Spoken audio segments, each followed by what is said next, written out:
we'll add it as a little additional annotated bonus. So, okay, Fantastic Four, WandaVision.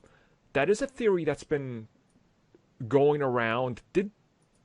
Are they teasing it? Do we think that's a possibility? I think they are. Yeah. I think they are. Yeah. You don't say, "Oh yeah, we have missing astronauts." Like, come on now, come Yeah. now. That was in the 4th episode, right? Like, Yes, that was when their what's his face is explaining to Monica why they don't do manned space team. It's like, what was happening? What are the protocols because of the blip? So, well, mainly you can't go up there because we have no ships left because everyone was up in space and then blipped and they just now drifted off.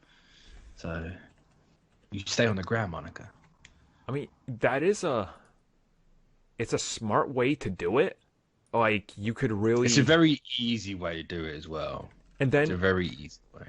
Exactly, and it makes the importance of S.W.O.R.D even better then, because suddenly they're, like, responsible for these heroes, and they could do the whole thing where it's like, how Thunderbolt Ross was like, hey, Hulk, I'm after you because you're my property, but really I want what you have because I want to create super soldiers. Technically, S.W.O.R.D could be like, do we own you now? It's like, no. Like, that could be a logistical, plot thread to follow.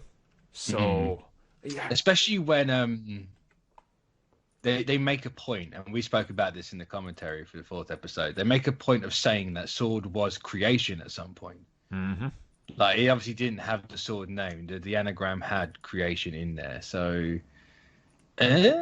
maybe they're trying to think of ways, or maybe they're trying to, like, replicate Carol. Yeah, and, actually. Like Monica was the way, like, she was like, no, I'm going to be the one. And then the Fantastic Four come in and go, yoink. Yeah. Makes sense. It would, though. I suppose that, like, he then kind of mirrored the Captain America and everything else with Captain Marvel. Yeah. Because we know the Hulk, as you said, came about because of Super Soldier stuff. So, hey, that's just their version of it. Right. And that's kind of the thing. Like, there is that whole... It's there. It's kind of worth exploring that kind of through line that brings it through. And it's an easy enough explanation that I think it works in the context of not having to over-explain and try to kind of muddy everything up in the whole MCU, like, continuity. Like, it's simple enough that everybody can understand it, and then it connects it to everything, and you don't have to go digging too deep into it.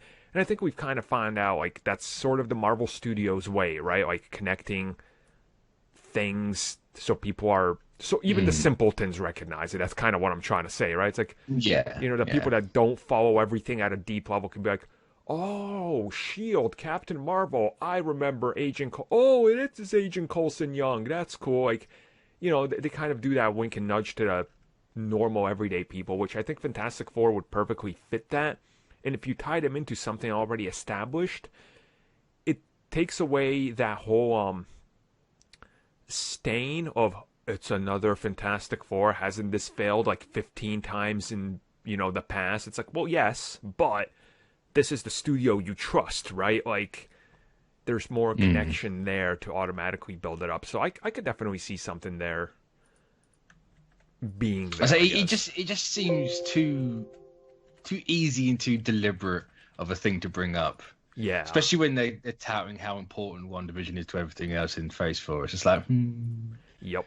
But then again, they could literally just be saying that to make you think that, and then be like, "Hey, no, Fantastic Four is this."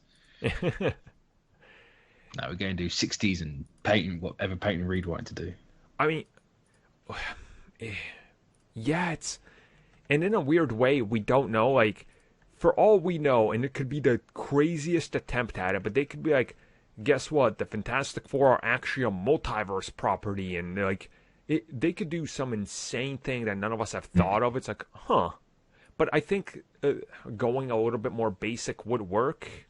Like, the S.W.O.R.D connection would be easy. And so you got to tie them into something. Yeah. We know now nothing's ever going to be a solo standalone again. Everything's going to be tied into something else. Like in my mind, I can already picture an after credit scene because it's John Watts directing, right? So it's like, we know that. I could legitimately see the post-credit scene of Spider-Man 3 being like him and Doctor Strange hanging out, being like, look, We just dealt with all this. Here comes a crashing thing on the outskirts of New York. It's a ship. It's shuttle. Right. They go to it. They're like, Yeah. S.W.O.R.D. And suddenly, like, the thing's arm punches through, and it's, like, all Rocky-like, and it's like, and that's your end credit scene. It's like, oh. Like, it's so simple, it almost seems too easy not to do. It's like, it's that type of scenario. Getting their powers is so easy to explain. It's just like, oh yeah, like when they were blipped out, their ship passed through this like cosmic radiation field. Yep. And it absorbed everything. So when they came back, obviously people are going to be like, well, how did they get back in the ship after the blip? It's like, who cares? Shut up, go with it. Yeah. So if you're going to argue that, then no one should have come back on the planet because the Earth moved. Look, Hulk snapped them back to a safe place. He focused on that, So it's like that's all you need to know. That's all you need to know, exactly. Like, it's because you can't just have people coming back and then floating off in space, because that's what would have happened if you want to go that far into it. Because Earth movement. So like you can just say they came back and then like the ship absorbed all this radiation, so the prolonged exposure being in there is what warped them into their powers. And just play it off that way. Yeah, I know. And of course, then being in space, you can time to Galactus straight off the bat and introduce all that, or even the Nihilist. Do what you want, really. Yeah. I think Galactus with radiation will make a bit more sense. Pass through his cosmic fart cloud. Oh no! A wink and a nod to that. Yeah. Anything they decide to do, though, I think we're definitely going to get something Fantastic Four soon. Like, they're going to start dropping Easter eggs and references. Because they got a director. They know it. Like, it's got to happen. I say, we're going to get the movie in, 2 years? Yeah. Something like that. So it's going to be soon. My guess is the moment John Watts is done Spider-Man 3, couple months, he's going to be pre-production, and they're going... By the end of the year, I assume they're going to be starting Fantastic Four. Like, that's... I say, I wouldn't be shocked if, when it comes to like the summer season, like the cons and all that, if they announce who the cast is for Fantastic Four. Yeah, definitely. It's too close, and if he's going to be jumping straight into let's be honest, he's going to be jumping straight into it. Yep. So get a cast ready by then. Give us everyone a new logo, because we have to have a new logo every time. Oh yeah. And then just go, we're going to start shooting in January.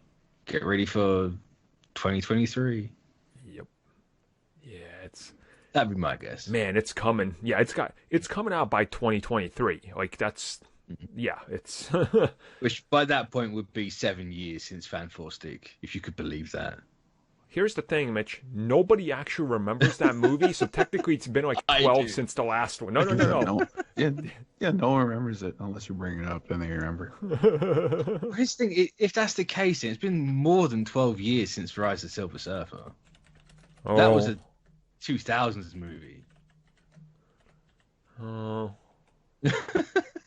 Feel old yet? That movie. So, I liked the first one enough, but the second one was just straight up garbage. Just oof. Ugh. The Rise of Silver Surfer came out in 2007. A year before Iron Man? What? Mm-hmm. No, that film feels like it's like 2001. It's so bad. No, 2007. That should be a crime against film. It's really weird looking back, because it feels like a decade in between the bad films and then Iron Man. Yeah. It doesn't feel like it was all so clumped together. Yeah. Didn't like Spider-Man 3 also come out like 2007 or something? Like all that garbage came out like the same year? Yeah. Oh my god. It does feel like it's like Iron Man was it start of a new film generation? Yeah. Kids are like, what's a 2007?